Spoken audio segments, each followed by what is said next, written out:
Clémentine qui est là. Clémentine, effectivement. Oh, je vous ai trouvé quelque chose de plutôt rigolo aujourd'hui pour rebondir sur vos malheureux rois Oh dont, oui. dont les noms n'ont quasiment jamais été portés, à commencer par Louis XIX. Alors, je vous citais tout à l'heure les prénoms Vache et Trénasse, portés par des élèves d'une école parisienne en juin 1803. Mais dans cette même école, il y avait aussi pour les garçons lièvre, platane, melon, Mais citron, non. buis, tabac, parc, c'est chouette, citron, buis, melon, venez ici.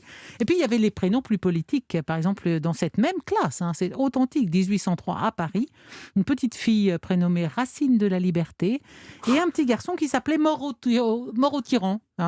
Mort au tyran au tableau, sympa. Alors on le voit, Bon, on l'appelait la Momo.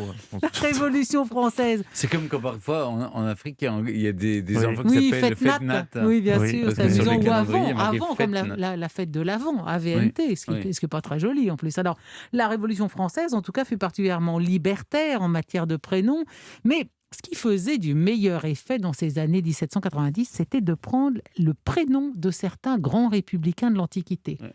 Vous avez certainement entendu parler d'un certain Gracchus Babeuf. Ah oui, bien sûr. Gracchus oui. Babeuf, dont Karl Marx a fait dans son œuvre l'ancêtre du communisme à cause de sa fameuse conjuration des égaux. Mais Gracchus n'était pas son prénom naturellement. En fait, il se prénommait François Noël Babeuf. Vous Qu'est-ce voyez que vous si avez c'était contre banal. le nom de Noël Vous l'avez c'est très prononcé avec catholique. un Non, mépris. c'est un petit C'est clin un d'œil prénom affectueux. catholique en fait. Bah, j'espère bien. Bon, Lucien Bonaparte, frère de Napoléon, il s'appelait pas non plus Brutus. Et Gaspard Chaumette ne se prénommait pas Anaxagoras. Anaxagoras. Chaumette, c'était le procureur de la commune de Paris et le porte-parole des sans-culottes. Et alors, il croyait dur comme fer qu'Anaxagoras avait été un lacédémonien. Lacédémone, vous savez, c'est l'ancien nom de Sparte. Donc, il croyait dur comme fer qu'Anaxagoras était le nom d'un Spartiate qui avait été un fervent républicain. Et alors, ça faisait bien parce que les Spartiates étaient réputés pour leur austérité et leur frugalité. Donc, s'appelait Anaxagoras, c'était la classe. Enfin, le problème, c'est qu'en fait, Anaxagoras est un philosophe grec, qui a été condamné pour ses théories audacieuses sur l'univers, mais qui est mort dans son lit très tranquillement, qui n'a jamais été un militant farouche. Alors, à côté de Gracchus, Brutus et Anaxagoras, on devait quand même rigoler dans ces années de la Révolution. Il y a eu aussi le révolutionnaire d'origine prussienne, Jean-Baptiste Klotz. Vous savez, Klotz se faisait appeler, comme un bouquin très à la mode à l'époque, Le voyage du jeune Anacharsis. Donc, Klotz se faisait appeler Anacharsis. C'était simple. Alors, en somme, sous la Révolution, on pouvait se faire appeler un peu n'importe comment, gréco-romain, républicain, et puis on pouvait demander à se faire appeler nation, liberté, floréal. Et c'était mal vu de prendre un nom banal? Est-ce que Non, on pouvait... vous pouviez, ça dépend, vous pouviez évidemment conserver votre prénom, mais si vous vouliez faire assaut de démagogie... Qu'est-ce que vous auriez choisi, Stéphane? Je sais pas, si j'étais entré dans la résistance, j'aurais pris un nom très catholique justement, Ah oui, voilà. pour défier le pouvoir qui interdisait, qui avait supprimé le calendrier oui. les saints. Oui. Les Mais saints. regardez Philippe d'Orléans, ça lui portera Oui. pas bonheur. Philippe Égalité, il se fait appeler Exactement. Philippe Bien sûr. Égalité. Exactement. Et Et alors, ça ne l'a ce qui pas était- empêché de se faire guillotiner. Ce qui était très bien porté aussi, c'est de se faire appeler Marat.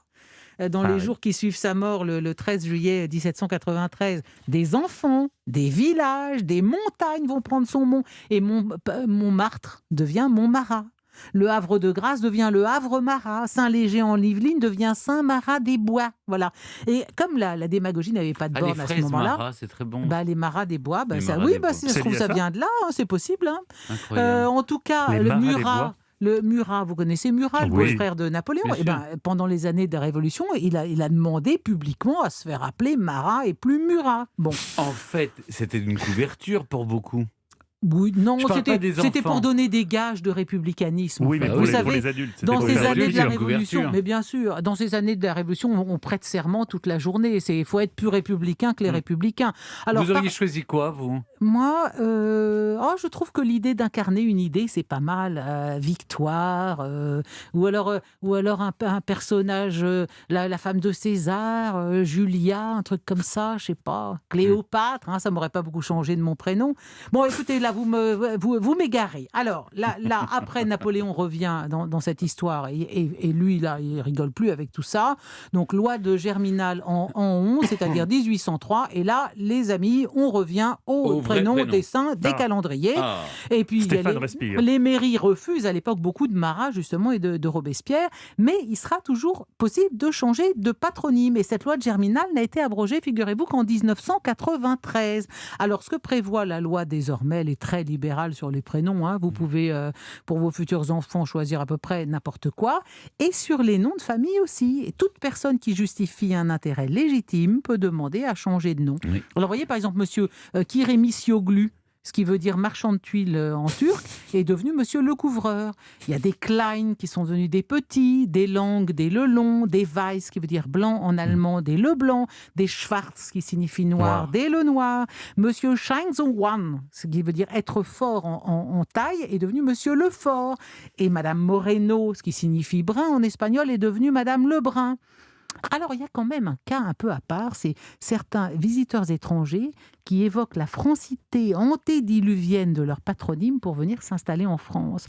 Si vous rencontrez un jour un monsieur Anjoul ou Chamfour, qui vit au Liban, notamment à Tripoli, ville qui fut maintes fois prise et reprise entre les Mamelouks et les Croisés, eh bien, ceux-là sont des descendants des Croisés et ils portent depuis 800 ou 900 ans un nom français. Eh oui, messieurs, Enguerrand Chamfour, descendant d'un compagnon de Saint-Louis aux croisades, ça vaut largement Camomille Fricasse ou Brutus Bonaparte, non? Bravo Clémentine. Bravo. On a appris plein de choses. Ça nous donner plein d'idées pour tous plein nos auditeurs pour les prénoms. Fricasse, c'est très bon. Fricasse, c'est très joli.